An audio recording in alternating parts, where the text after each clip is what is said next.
I knew something was off when our invoice from Globe Freight showed up with a $14,382 line item labeled expedited handling recurring. Keyword, recurring. It had been there for months, maybe years. Nobody looked twice. Just another line in the corporate landfill of logistics charges. But I looked, because I didn't have a social life, just color-coded spreadsheets and an ulcer that flared every time Todd called something ballpark numbers. So I started digging. Night after night, outside my job description, squinting at vendor contracts and cross-checking rates while my microwave burrito slowly calcified into a salt brick. And there it was, a buried clause in our freight agreement that basically meant we'd been double billed for services Globe hadn't even rendered since 2021. Almost $117,000 flushed into the ether like confetti at a CFO birthday party. I built a cost savings breakdown so simple even our VP of procurement could understand it, which is saying something since he once asked if the cloud needed to be refilled. I attached the documentation, spreadsheets, vendor contract scans, the original scope change notice from 2 years ago, even a screenshot of the internal Slack thread where someone asked what recurring expedited meant and got no answer. Then I sent the email to Todd. BCC'd myself too out of habit, not paranoia. The subject line was hopeful, cost-saving opportunity vendor optimization proposal. The kind of thing that should earn you a bonus or at least a better seat at the quarterly team lunch than next to Jared, who chews like a cow eating drywall. Anyway, this is where I pause the story and say something a little embarrassing. See, 97% of the people who listen to stories like this don't subscribe. I know, I get it. But if you're here, and you're even halfway invested in seeing what Todd does next with my work, help me hit my first ever 10,000 subscribers. It's free, takes 2 seconds, and it tells the algorithm that maybe, just maybe, woman digging through freight invoices alone at 2 a.m. deserves a little airtime. Back to Todd. He replied 3 hours later with the corporate equivalent of a pat on the head. Thanks, great initiative. I'll take it from here. No CC, no forward. Just that single, sanitized sentence like he was tossing a gum wrapper in the trash. But in my head, I was already imagining the email I'd get next week from leadership, maybe even from Carol in finance, thanking me for the find. Maybe Todd would give me a shout-out in the Monday Sync Up. Maybe I'd finally get tapped for the senior analyst role that had been pending headcount approval since Obama was president. That naive optimism tasted sweet for about 4 days. Then came the all-hands meeting. Todd smiling like a man who just farted in a crowded elevator and knew no one would say a word. And me, seated quietly near the back with the PowerPoint already queued up on my screen. The title slide? Optimizing Vendor Costs Through Strategic Freight Review, presented by Todd Ramsey. And that was the exact moment I realized. My name was about to disappear. And nobody was going to notice but me. Todd clicked to the next slide like he was Steve Jobs reintroducing the wheel. We've identified a redundancy in our third-party freight billing, he said, pacing slowly in front of the screen like a TED talk reject. By reevaluating our contract with Globe, we stand to cut annual expenses by nearly 19.7%. My stomach dropped. Then I saw it, my spreadsheet, color-coded tabs and all, flashing on the screen with a new header plastered on top in Comic Sans of all things, Todd's Freight Optimization Initiative. Not even a cursey crop job. Just copy, paste, a good old-fashioned corporate heist. No mention of me, not even a subtle shout-out to the team. Just Todd grinning like a possum that crawled into the server room and found a heat lamp. I looked around the room, heads nodding, pens scribbling. Carol from finance leaned over to whisper something to our director. Probably, wow, Todd's a genius, or let's make this guy a VP before someone poaches him.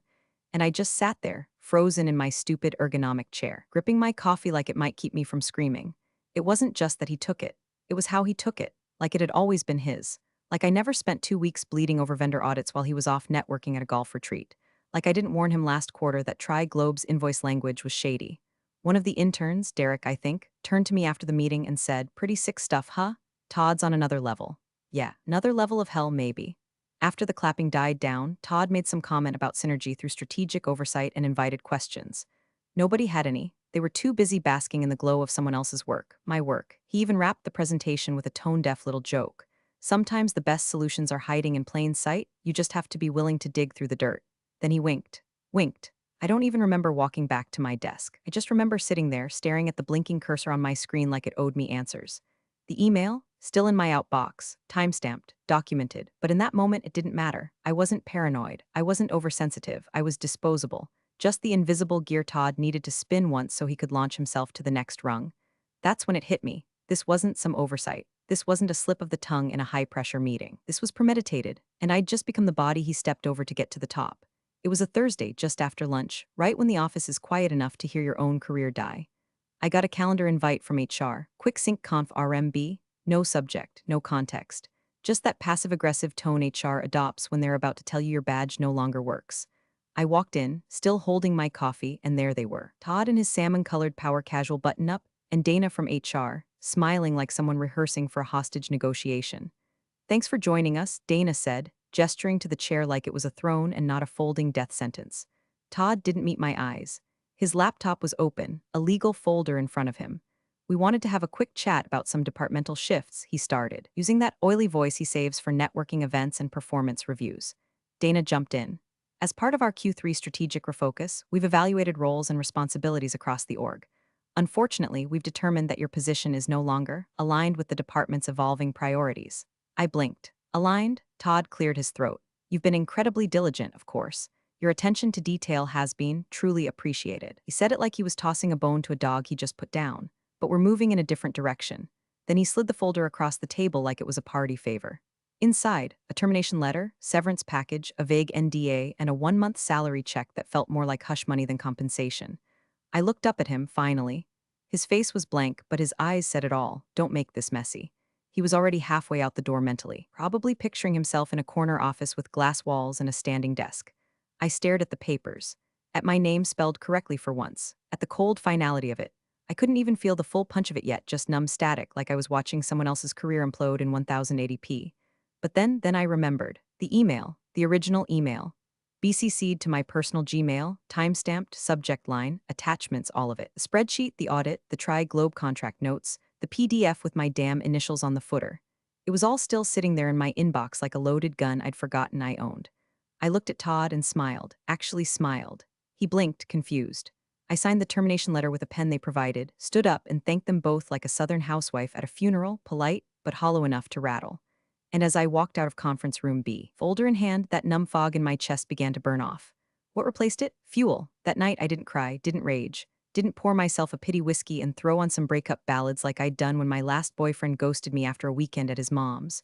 No, this wasn't heartbreak. This was arithmetic, this was chess. And I was done being a pawn. I powered up my ancient personal laptop. Screen cracked at the corner from a clumsy knee bump during lockdown, still proudly displaying a coffee ring ghost on the casing. Logged into Gmail.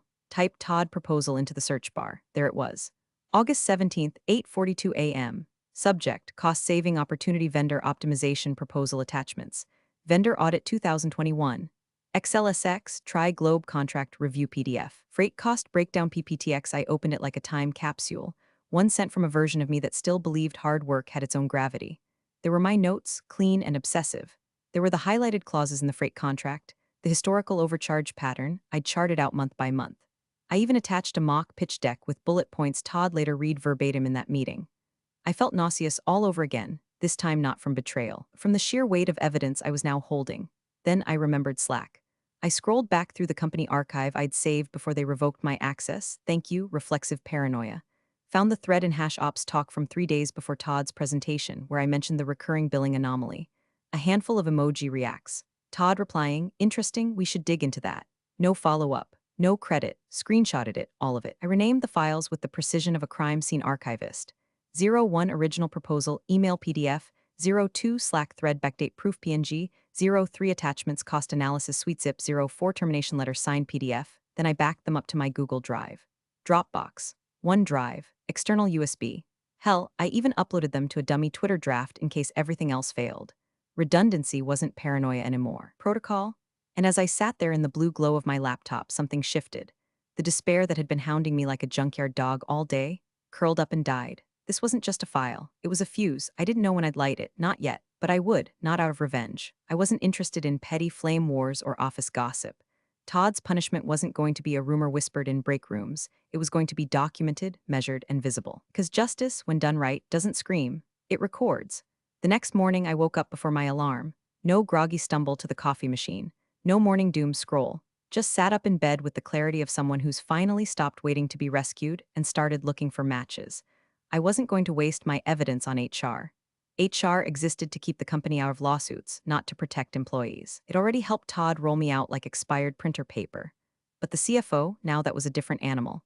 The man who watched the numbers bleed, who hated inefficiency more than bad press. I'd never spoken to him directly, but I knew his name, Marcus Bell. The one executive who didn't show up in cocktail hour selfies on Slack. The kind of guy who read boardroom P and Elticus the way monks read scripture. So I Googled him. Found a podcast episode he did last year called Transparent Culture in Modern Ops. One of those dull-sounding corporate things where executives pretend they're warm-blooded. I almost skipped it. But 18 minutes in, during a ramble about ethical oversight, he dropped this gem. If someone from any level of the org sees something broken, I want to know. Doesn't matter if you're the janitor or a junior analyst, if you've got the facts, bring M. My door doesn't lock. I replayed that part 3 times. Doesn't matter if you're the janitor or a junior analyst. Well, Marcus, let me show you what the junior analyst found before she was dumped like last quarter's toner cartridge. A few more clicks, and there it was, his work email buried in the contact credits of a regional finance conference where he'd given a talk on transparency. Not his assistant. His. First name dot last name at company domain. Bless those old event PDFs that no one ever scrubs. I opened a new draft. Typed the subject line slowly, deliberately, regarding the recent vendor optimization proposal, then the body. Hello, Mr. Bell. I understand you likely don't know my name. I was recently let go as a mid-level analyst during a departmental restructure. However, before that happened, I submitted a detailed cost-saving proposal to my manager regarding tri-globe freight billing redundancies. That proposal was later presented to leadership, without attribution, by the same manager who signed off on my termination. I've attached timestamped documentation, the original email, Slack discussions, and relevant files that may help clarify the timeline. I trust you value accuracy and transparency. Please review the materials and let me know if further clarification is needed. Best my name. I attached the files, all of them compressed and clean. I even added a table of contents in a separate doc because, unlike Todd, I understood the value of organization. And then I didn't hit send. I waited because this wasn't about impulse. This was a slow burn, and I wanted the temperature just right. Let Todd get comfortable in his stolen spotlight. Let him pitch my initiative to the board. Let him think the hard part was over and the corner office was a handshake away. I saved the email as a draft, closed my laptop, and took a walk around the block. Every matchstick now carefully aligned. All I needed was the right moment to strike. 3 days passed. I didn't touch the draft, didn't reread it, didn't tweak a comma. It just sat there in my Gmail like a pressure-sensitive tripwire, perfectly calibrated. But I did text Rachel, my old cube neighbor and the only person in that fluorescent purgatory who ever told me when I had spinach in my teeth. Hey, I wrote, you heard anything about Todd lately? She replied within minutes, which told me everything I needed to know. You didn't hear? He's pitching to the board next week. Same cost-saving stuff he presented in the team meeting.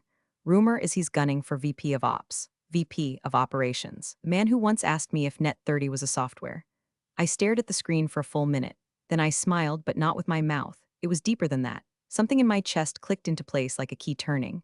Todd wasn't just coasting on my work anymore, he was building a throne out of it. Good. I opened my laptop, navigated to the draft, and took one last look. No edits, no fluff, no threats, just cold, clean facts. Kind of thing someone like Marcus Bell would actually respect. The kind of thing that made deniability impossible. I hovered over the button, clicked send. The Gmail whoosh was so quiet it was almost smug. Then, nothing, no automatic out of office, no bounce back. No immediate legal reply or thanks for your concern. Just blank space and inbox silence, which was fine. I'd waited this long. I could wait a little more. I closed my laptop, grabbed my refreshed LinkedIn like I was flipping tarot cards. Todd's profile was the same, still director of ops, still humble bragging in third person about strategic efficiency wins. But I knew he was preparing something bigger.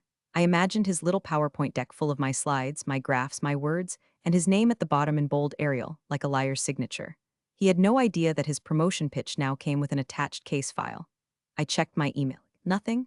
Then I opened Blind, the anonymous work gossip app, and searched our company tag. No tea yet. Just grumbling about Q4 forecasts and a meme about the new snack policy. So I waited and watched. The silence wasn't frustrating, it was delicious. Because silence means gears are turning, eyes are narrowing, calendars are shifting. Somewhere Marcus Bell had opened that folder. Somewhere Todd's name was now dragging a trail of metadata behind it. And I wasn't screaming, I was sharpening. It was a rainy Tuesday afternoon, one of those days where even the sky looks hungover, when my phone lit up with a text from Rachel. Weird, Todd's office is being cleared. No announcement, no goodbye, just gone. I reread it twice, like the words might morph into something else. My pulse hitched. That electric, full-body jolt like touching a doorknob in winter. Kind of thrill you get when a slot machine hesitates just before it spits coins. I sat down slowly on the edge of my couch, rain tapping against the window like a countdown. I tapped back, like, cleared out, cleared out? She replied almost instantly. Yeah, office manager came in with a box, said she was told to reset the space. His nameplate's gone, all his plants, even the stupid mug that said I make SHT happen. My mouth actually dropped open. That mug had been Todd's pride and joy. He'd once said it was a personal brand. I opened our company Slack, not that I had access anymore, but the public pages were still visible on the company portal. Nothing. No farewell Todd thread. No announcement. No HR memo gently rewriting the truth. Just absence. The kind of absence that made people lower their voices and check who's around before talking. I jumped to LinkedIn. Todd's profile was still live, still claiming he was with the company. No change in job title. No new post bragging about a new chapter. Just stale air. Then I opened Blind, scrolled the tag for our company. That's where I found it. Thread title, anyone know what happened to Director of Ops? Office got cleared today. Eyes replies came fast. Heard it was internal, like bad internal. Someone mentioned CFO's name and ethics board in the same sentence. Anyone else? HR's tight-lipped AF. Just said he's no longer with the organization. That's never a good sign. Lol VP dreams crushed, I guess. I scrolled, eyes scanning for my name. There was none. And that made it better, because silence was my design. Todd could vanish like a magician's assistant, and no one would know I'd built the trapdoor. No dramatic whistleblowing, no scandalous exposé, just a trail of receipts leading to a quiet execution. I leaned back and closed my eyes, listening to the rain pick up outside. He didn't get his big send-off. He didn't get a LinkedIn flood of congrats on the next chapter. He got boxed up and deleted before lunch. There was no announcement, because shame rarely travels with a press release. And in that vacuum, that whisper of vanishing, I found my breath again. The email came on a Friday morning, sandwiched between spam about cat vitamins and a poorly written newsletter from my apartment complex titled "We're Grateful for You" and prompt rent payments. I almost missed it. Subject, opportunity to connect. It was from someone named Alyssa, an internal recruiter I didn't recognize. Polite tone, crisp wording. The kind of message that gets CC'd to legal if it goes sideways. Hi, my name. I hope this message finds you well. CFO Marcus Bell has asked if you might be open to a short conversation regarding your recent contributions and some upcoming structural changes within the operations division.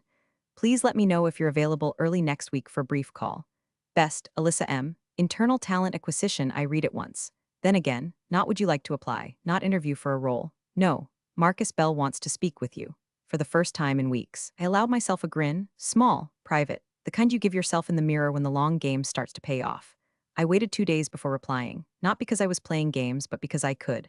I replied Sunday night, just late enough to seem like I wasn't staring at my inbox, but still within the polite zone of engagement. The call was Tuesday morning, Zoom, no video, just voices. Marcus was direct, no fluff. I reviewed the materials you sent, he said. You could have gone public, you didn't. No reason to, I replied. I just wanted the work to be recognized by the right person. There was a pause, the good kind. We're making changes, he said. We need people who don't just find inefficiencies but have the spine to do what you did. Quiet accountability, that's rare. Then came the offer. Lead analyst, special projects, essentially my old job but 3 rungs higher. The dotted line report to Marcus himself. Full oversight of the vendor implementation teams. More pay, more visibility. Fewer layers between me and the decisions that actually mattered. Think of it, Marcus said, as a clean slate for all of us. I thanked him. Then I said the words that sealed it. I'd like to consider it. I'll get back to you by week's end. Another pause, fair enough. The call ended. I stared at my screen, still logged in. Notifications pinged quietly in the background, but I didn't click anything. I just sat there, steady. I didn't leap up, didn't pop champagne, didn't post a vague, exciting things ahead. Status, no. This time I moved with poise. Let them wait, let him wait. Because if there's anything I'd learned, it's that power is silent until it decides to speak. I accepted the offer on a Thursday, but not before sending one last email. Subject, formal acceptance plus documentation credit request in it. I thanked Marcus for the opportunity, confirmed my start date, and laid out a single condition in one clean, unfussy sentence. I would like full documentation credit for the original Tri-Globe vendor optimization proposal, my name listed on all internal and public-facing reports where the initiative is referenced, including the upcoming annual report.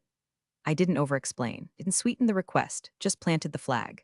Marcus replied within the hour, that's more than fair. Welcome aboard, no HR delay, no legalese shuffle, just acknowledgement. And that, after everything, meant more than the paycheck. I started the following Monday. The office was quieter now. No more Todd strutting around like he invented Excel. His old office was still empty, blinds drawn, the ghost of his ego lingering like expired cologne. I knew workspace was on the executive floor. Not a corner office, but one with a window and a view of the skyline. I unpacked slowly, setting up with the precision of someone who knows they've earned every square inch. And then, in the bottom drawer, I slid in a printed copy of the PR release that dropped later that week. The headline read, Efficiency Through Integrity. How our ops team saved over $100K in vendor costs right beneath it. Bold, initiative led by my name, lead analyst, special projects. No Todd, no footnote, just facts. The article made the rounds on LinkedIn. A few old coworkers sent congrats. Rachel called me and said they're buzzing downstairs. Nobody knows how you pulled it off. I just told her good work documents itself, eventually. And then last touch, I taped a sticky note inside my bottom drawer. It read, Big fish don't notice minnows, Todd. Q2 sync up meeting. I looked at it every morning that week.